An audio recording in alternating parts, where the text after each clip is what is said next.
Hi friends, இன்றைக்கி நம்ம summer காலத்தில் வத்தல் போடுறதுக்கு போடலான்னு அந்த வத்தல் எப்படி போடுறோன்னு பார்க்குறதுக்கு ஒரு கிலோ அரிசி அரைச்சிட்டு வந்திருக்கேன். 3 மணி நேரம் ஊற வச்சு அரைச்சிட்டு வந்திருக்கேன். தண்ணி ஒரு அரை டபரா ஊற்றி வச்சுருக்கேன். கொதிக்கிற ஸ்டேஜில் இருக்குது. ஒரு 6 பச்சை மிளகா ஜாரில் போட்டு அரைச்சி வச்சுருக்கேன். கட்டி பெருங்காயம் கொஞ்சம் சுடு தண்ணி ஊற்றி ஊற வச்சுருக்கேன். சீரகம், எள்ளு, கல் உப்பு எடுத்து வச்சுருக்கேன். தேவையான அளவு உப்பு. நல்லா கொச்சி வந்துச்சு. அரைச்ச பச்சை மிளகாவை சேர்த்துடலாம்.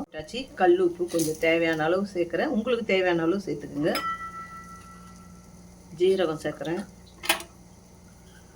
எள்ளு, கருப்பு எள்ளு, கட்டி பெருங்காயம் கரைச்சி ஊற்றுறேன். நீங்கள் தூள் உப்பு பெருங்காயம் இருந்தால் கூட நீங்கள் சேர்த்துக்கலாம். கட்டி பெருங்காயம் நல்லா வாசனையாக இருக்கும்னு நான் அதை சேர்க்குறேன்.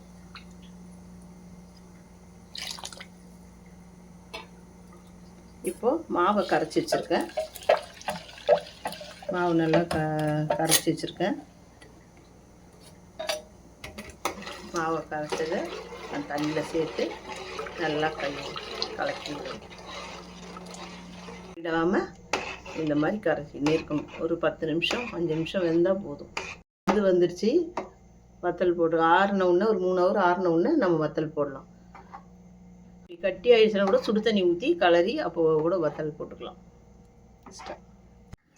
இது மாதிரி வெந்துடுச்சு. பார்த்து இறக்கியாச்சு. 2-3 ஹவர் ஆகுது இறக்கி. ஆனால் ஆறுனா தான் மாடியில் வச்சு இந்த மாதிரி வெள்ளை துணி போட்டு பிழிய முடியும். வத்தல்லாம் நல்லா காஞ்சிச்சு. நான் எண்ணெய் சேவ் ஆகுன்றதுனால இந்த மாதிரி உடச்சி வச்சு வறுத்து வச்சுருக்கேன். உடச்சிட்டு வறுத்து எண்ணெய் சேவ் ஆகுன்றதுனால எவ்வளோ சாஃப்டாக எவ்வளோ அழகாக சாஃப்டாக இருக்குது பாருங்களா. நீங்களும் உங்கள் வீட்டில் ட்ரை பண்ணி பாருங்கள்.